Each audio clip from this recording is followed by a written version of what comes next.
इतिहास लिखा है इसमें, कुछ खास छिपा है इसमें। इतिहास लिखा है इसमें, कुछ खास छिपा है इसमें। मर्यादा है कोई वादा है, विश्वास रखा है इसमें। सात फेरों से मिला ये तो उपहार है, मेरा श्रृंगार है, मेरा श्रृंगार है, मेरा श्रृंगार है, मेरा श्रृंगार है।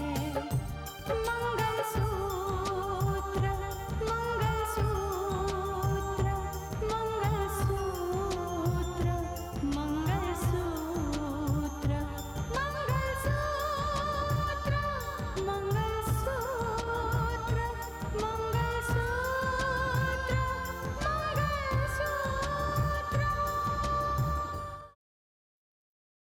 अब हमें सिर्फ रितिका के बारे में ही सोचना होगा, क्योंकि अगर रितिका नहीं रहेगी तो कुछ भी नहीं रहेगा।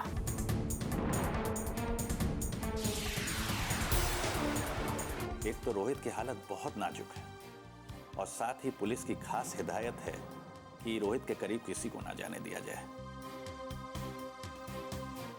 क्योंकि कौन किस नियत से आ रहा है ये समझना बहुत मुश्किल है। ऐसी हालत में ना रितिका, बहुत एसिडिटी की प्रॉब्लम होती है। इसे पीने से सारी तकलीफें दूर हो जाती है।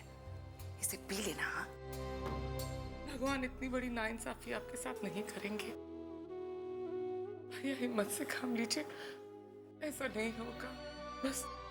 बस आप हिम्मत मत हारिए। स्नेहा, स्नेहा, क्या हुआ सूर्या, बड़े खुश नजर आ रहे हो? अरे बात ही कुछ ऐसी है, तुम्हें बताऊंगा तो तुम भी खुश हो जाओगी। मैं जा रहा था तो मुझे भाई जी का फोन आया। बहुत घबराए हुए थे, शायद कावेरी दीदी ने उन्हें फोन किया होगा। रोहित की हालत बिगड़ गई है। भाई जी बहुत परेशान थे। मुझे लगता है कि इस परेशानी में वो अपना सत्यानाश ही न कर ले। भाई जी के बारे में इतना सोचने की जरूरत नहीं है अब सूर्या। रितिका और रोहित के उठने की खबर तो आने दो। भाई जी तो वैसे ही आधे मर जाएंगे और बाकी का काम हम तमाम कर देंगे। ये रितिका के बारे में अभी तक कोई खबर नहीं आई। अभी टाइम ही कितना हुआ है। ये सांप का जहर ऐसा जहर है जो अपना असर 3 घंटे में दिखाता है। मैंने रितिका को नींबू पानी में मिलाकर तो दे दिया है, वो पिएगी, जरूर पिएगी। और ये उसकी जिंदगी की इतनी बड़ी भूल होगी कि पछताने के लिए उसके पास वक्त नहीं होगा। अब तो बस देखना यह है कि पहले कौन सी खुशखबरी आती है, रितिका की या रोहित की।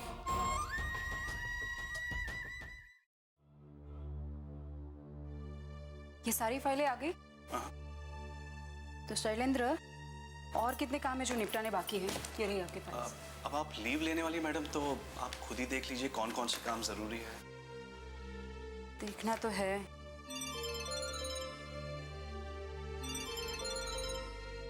Hello, good evening. क्या हम बात कर सकते हैं? बिल्कुल कर सकते हैं, मैं आपको बाद में बुलाऊं। जी बोलो। मेघना के बारे में बात करनी थी। इंस्पेक्टर चौधरी ने आपको रिपोर्ट तो दी थी ना?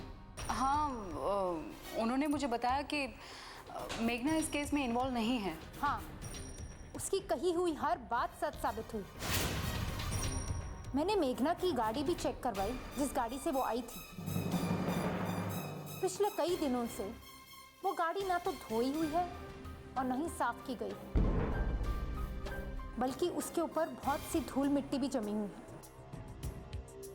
अगर मेघना की उस गाड़ी से रोहित का एक्सीडेंट हुआ होता तो उस पर कहीं ना कहीं खून के छींटे होते, कोई तो निशान होता, जो कि नहीं है। एब्सोल्युटली। मुझे लगता है कि तुम सच कह रही हो। मुझे लगता है कि हम गलत दिशा में छानबीन कर रहे हैं। मुजरिम कोई और है और वो अब तक हमारी नजरों से बचा हुआ है, लेकिन वो बचेगा नहीं। वेल, हाँ दीपाली, इंस्पेक्टर भी कह रहे थे कि हमें ऐसा कोई भी क्लू नहीं मिल रहा जिससे हम मुजरिम तक पहुंच सके। क्लू मिलेगा, जरूर मिलेगा, और वो पकड़ा भी जाएगा। फिलहाल आपने इंस्पेक्टर को मेघना को छोड़ने के लिए कहा था, उसे छोड़ा जा चुका है। अगर उसका इस एक्सीडेंट में कोई हाथ नहीं है, उसने कोई गुनाह नहीं किया है, तो फिर उसे सजा किस बात की मिलेगी? लेकिन दीपाली, मैं चाहती हूँ कि उसे छोड़ने के बाद तुम उस पर नजर रखो। क्या? मैं समझी नहीं। अब देखो, हमारे पास कोई भी क्लू नहीं है मुजरिम तक पहुंचने के लिए, तो हमें अंधेरे में ही तीर छोड़ना पड़ेगा ना। शायद अंधेरे में लगाया हुआ तीर निशाने पर लग जाए। तुम एक काम क्यों नहीं करती, तुम ऑफिस आ जाओ ना, सामने बैठकर बात करेंगे। ठीक है, आती हूँ। Bye bye.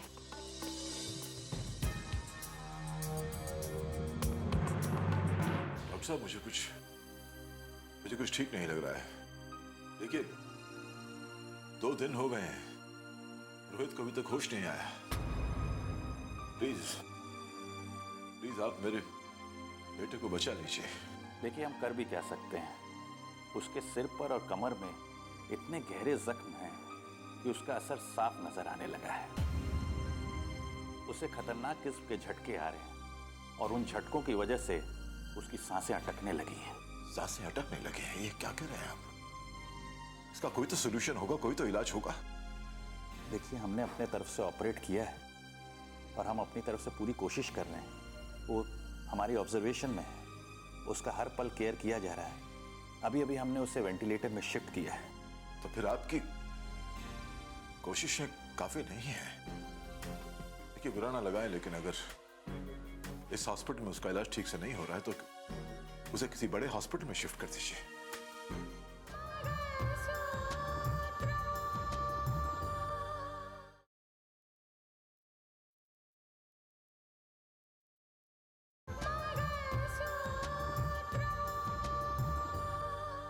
इस हॉस्पिटल में उसका इलाज ठीक से नहीं हो रहा है तो उसे किसी बड़े हॉस्पिटल में शिफ्ट कर दीजिए, जहां पर उसका इलाज हो सके, जहां पर सारी मशीनरीज। प्लीज। देखिए, इस हॉस्पिटल में सारी फैसिलिटीज मौजूद हैं, सारी मशीनरीज हैं, सारी सुविधाएं हैं, सारे अच्छे डॉक्टर्स हैं। तो ठीक है, फिर मशीनरीज अगर हैं और इलाज फिर भी नहीं हो रहा तो फिर किसी स्पेशलिस्ट को बुलाइए, किसी बड़े डॉक्टर को बुलाते क्यों नहीं आप लोग? देखिए जज साहब, वो आपका बेटा जरूर है, लेकिन इस वक्त हमारा पेशेंट है। उसे बचाने की जिम्मेदारी हमारी है और उसे बचाने के लिए हमने बाहर से डॉक्टर भी बुलवाए थे। लेकिन आपके बेटे की हालत में फिलहाल कोई सुधार नहीं हो रहा है जज साहब। हम अपनी तरफ से पूरी कोशिश कर रहे हैं, लेकिन आपको भी सब्र और हिम्मत से काम लेना होगा। कब तक इस हालत में पड़ा रहेगा रोहित? शायद आप ये बता नहीं पाएंगे। समझता हूं। Thank you doctor.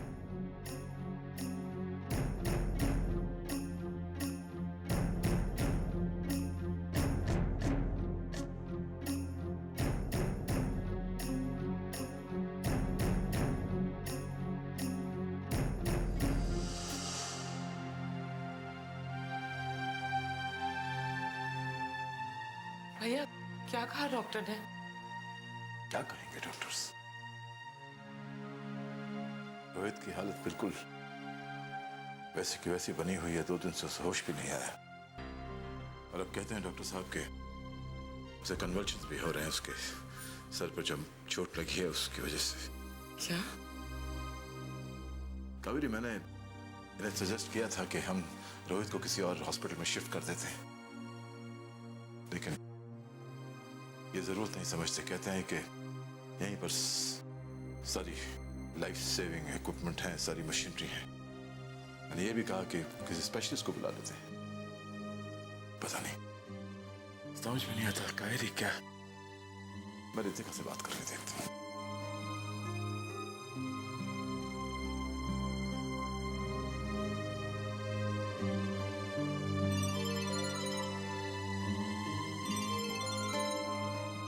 हाँ पापा, बोलिए।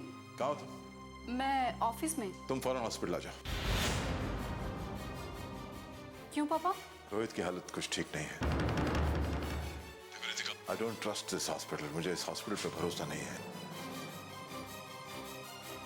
मैं रोहित को इस हॉस्पिटल से शिफ्ट करना चाहता हूँ, तो प्लीज कम। मैं बस अभी निकलती हूँ पापा, आती हूँ।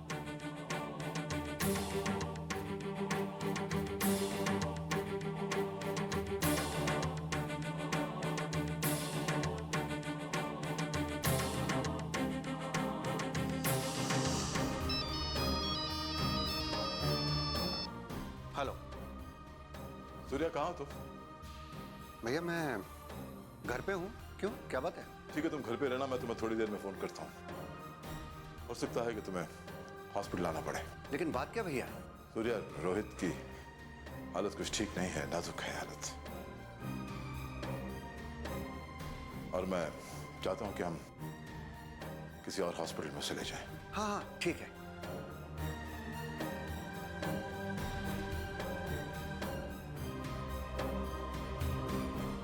सूर्या खाना खा लो। भाई जी का फोन आया था, कह रहे थे कि रोहित की हालत बहुत नाजुक है, हो सकता है उसे दूसरे हॉस्पिटल में शिफ्ट करना पड़े। सच? फिर तो तुम्हें फौरन निकलना होगा। और हाँ, खाना खा के ही जाना, क्योंकि इस घर में अब 13 दिन तक चूल्हा नहीं चलेगा। भाई जी ने कहा है कि वो भी फोन करेंगे। लेकिन क्या बात है, तुम सोच क्या रही हो? सुनो, पुलिस प्रोटेक्शन की वजह से तुम रोहित तक पहुंच नहीं सके। अब ये तुम्हारे लिए एक मौका है। रोहित तुम्हारे सामने होगा। ये तो है, एक हॉस्पिटल से उसे दूसरे हॉस्पिटल में शिफ्ट करने के वक्त मेरे पास काफी समय होगा।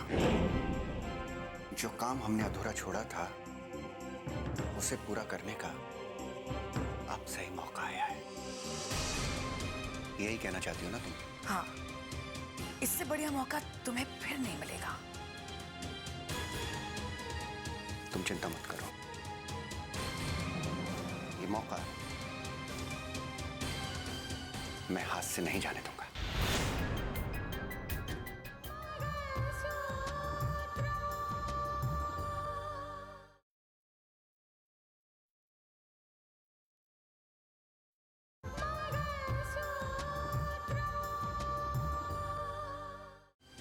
मैं हाथ से नहीं जाने दूंगा। स्नेहा, रात होने को आई, तुमने रितिका को नींबू पानी तो दे दिया था ना? मैंने तो अपने हाथों से मिलाया था, पता नहीं उस कमबख्त ने पिया या नहीं। पिया होता तो अब तक खबर आ ही जाती ना। कोई बात नहीं, ये खबर आएगी, जरूर आएगी। कब तक बचेगी?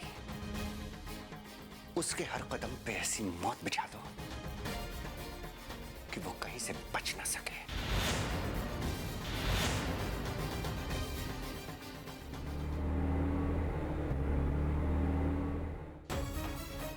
रोहित की हालत कुछ ठीक नहीं है। मुझे इस हॉस्पिटल पर भरोसा नहीं है। मैं रोहित को इस हॉस्पिटल से शिफ्ट करना चाहता हूँ।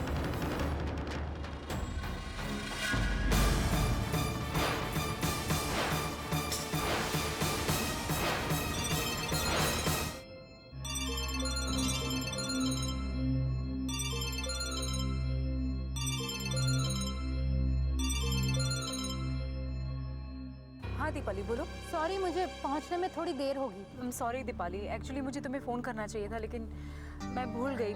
पापा का फ़ोन आता है और अभी मैं पापा के पास से जा रही हूँ हॉस्पिटल। हम कल मिलते हैं ना? चलो ठीक है। दरअसल मैं भी यहाँ रोड पर फंसी हुई हूँ, गाड़ी खराब हो गई। अरे तुम परेशान मत हो, मैं एक काम करती हूँ, 2 मिनट में बस हॉस्पिटल पहुँचने ही वाली हूँ। उसके बाद कार तुम्हारे लिए भेज देती हूँ। तुम हो कहाँ पर अभी? मैं इस वक्त जुहू गली में फंसी हुई हूँ, लेकिन तुम्हें तकलीफ उठाने की जरूरत नहीं है, मैं गाड़ी मंगवा लूंगी। दीपाली, उसमें परेशानी की क्या बात है? तुम बस वहीं पे रुको, मैं कार भेजती हूँ, ठीक है? और हम कल मिलते हैं। वो मेघना के बारे में बात करनी थी ना? Okay bye, thank you. Okay.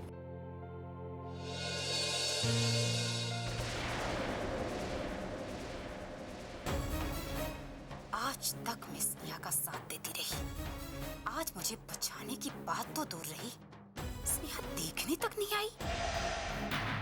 हाँ, क्यों आती? मुझे देखने आती तो उसके रिश्ते जो उजागर हो जाते। ऐसे खुदगर्ज लोगों के साथ रिश्ता रखने का मतलब ही क्या है, जो वक्त पे काम ना आ सके? आज मुझे ये बात समझ में आई है कि स्नेहा किसी के साथ भी धोखा कर सकती है। ये किसी की वफादार नहीं है, किसी की भी नहीं।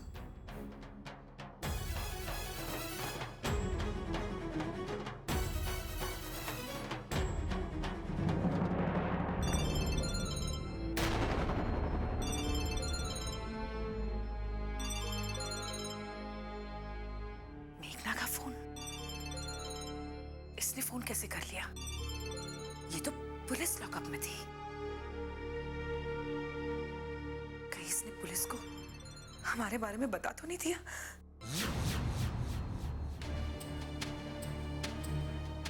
हेलो, कौन? अच्छा, तो तुमने अपने मोबाइल से मेरा नाम भी हटा दिया? लेकिन तुम कौन हो? तुम्हारा नाम तो बताओ। मैं वो बोल रही हूँ जिसने तुम्हारे हर जुर्म में साथ दिया, लेकिन कभी नहीं सोचा था कि तुम इस तरह खुदगर्ज निकलोगी। क्या बकवास कर रही हो तुम? मैंने कौन सा जुर्म किया है? तुमने और तुम्हारे पति ने क्या कुछ नहीं किया। अभी रोहित हॉस्पिटल में पड़ा है और उसे तुम्हारे पति ने ही मारने की कोशिश की, लेकिन पुलिस ने मुझ पर हाथ डाला, मुझ पर। क्या बकवास कर रही हो तुम? कुछ भी अनाप शनाप पके जा रही हो। लगता है तुम मुझे किसी चक्कर में फंसाना चाह रही हो। चक्कर में तो जरूर डालूंगी स्नेहा। अब तुम्हारी रंग मैं अच्छी तरह से समझ चुकी हूँ, और ये मत समझना कि तुम्हारी ये बात छुपी रहेगी। पुलिस के सामने तुम्हारा असली चेहरा आकर ही रहेगा। अब तुम्हें बताती हूँ कि मैं क्या कर सकती हूँ।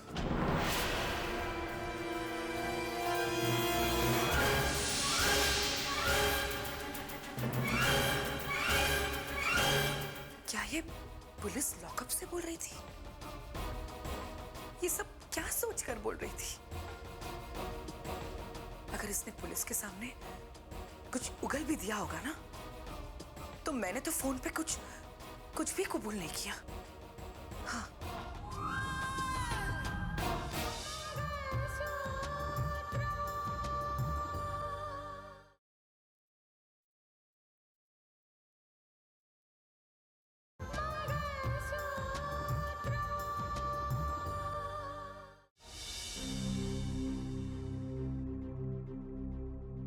पापा, आपने बात की डॉक्टर से वो रोहित को शिफ्ट करने के बारे में?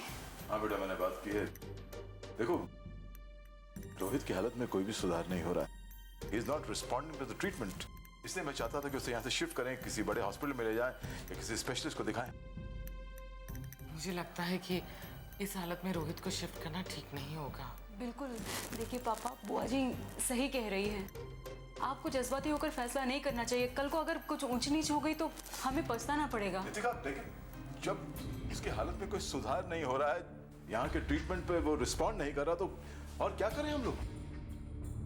भैया प्लीज डॉक्टर पे भरोसा रखिए। डॉक्टर साहब, कैसी है रोहित की हालत? अब रोहित के हालत में सुधार है। He is responding to the treatment. Good good, very good. अब आप लोग को परेशान होने की कोई जरूरत नहीं। Thank you doctor. देखा पापा, अब तो रोहित की हालत में भी सुधार आ रहा है। अब शिफ्ट करने की कोई जरूरत नहीं है। हाँ, यस। अब सुधार हो रहा है तो फिर शिफ्ट करने की बिल्कुल जरूरत नहीं है। जी। मैं सूर्य को फोन कर देता हूँ। मैं कहता हूँ कि उसे हॉस्पिटल आने की जरूरत नहीं है। हाँ, तुम घर जाओ। नहीं, मैं आप ही के साथ जाऊंगी घर।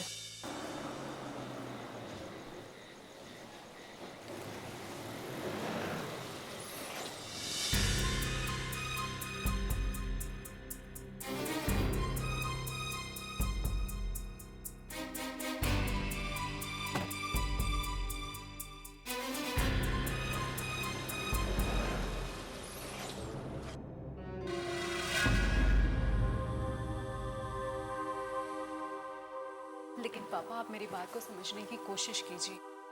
जब पुलिस ने पक्के तौर पर ये मान लिया है कि रोहित के एक्सीडेंट के पीछे मेघना का हाथ नहीं है, तो उसे इस तरह से अरेस्ट करके नहीं रख सकते हम। हाँ, लेकिन ये तो पता चले रितिका कि अगर इस हादसे के पीछे मेघना का हाथ नहीं था तो फिर किसका हाथ था?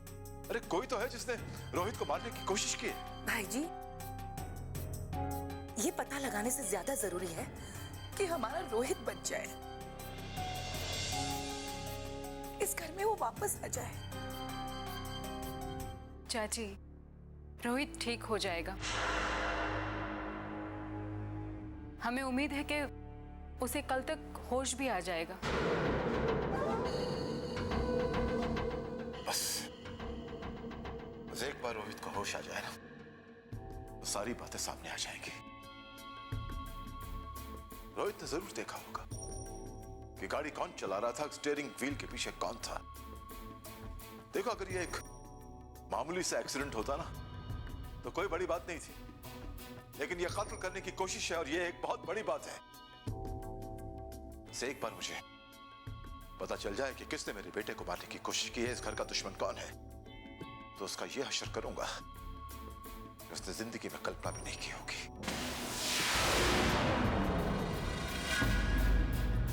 रितिका के ऊपर जहर का असर नजर नहीं आता। उसने नींबू पानी पिया या नहीं, कैसे पता लगेगा? अब छोड़िए इस बात को।